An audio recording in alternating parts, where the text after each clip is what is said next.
ఆంధ్రప్రదేశ్కి ఒక పెద్ద గొప్ప క్రెడిట్ ఏంటంటే ఇవాళ ఈనాడు ఒక వార్త రాసింది.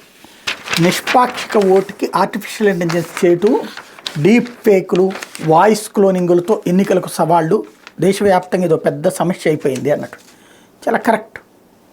కాకపోతే అది కృత్రిమంగా సృష్టించి చేసే అక్రమం, తప్పు, అనైతికం, అరాచకం, దుర్మార్గం.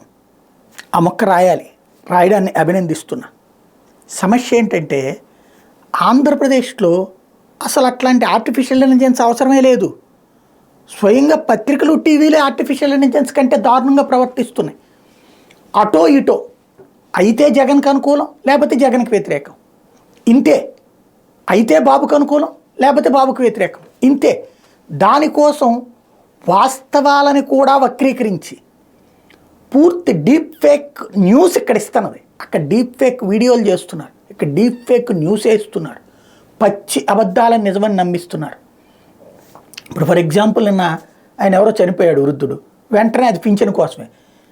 అసలు ఇవ్వడమే వాళ్ళ నుంచి బిగిన్ చేస్తుంటే నిన్న సచివాలయం దగ్గరికి ఎందుకు వెళ్తాడు?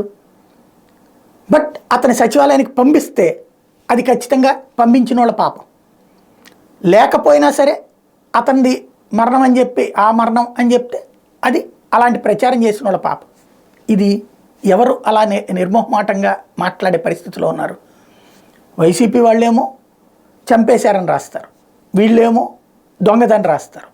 చివరికి నిజంగా మనిషి చచ్చిపోయినా కూడా ఆత్మశాంతి లేని దౌర్భాగ్య పరిస్థితులకి ఆంధ్రప్రదేశ్ రాజకీయం నీచమైన అసహ్యకరమైన హైదరాబాదీ మీడియా మాఫియా చేతుల్లోకి చేరిపోయింది.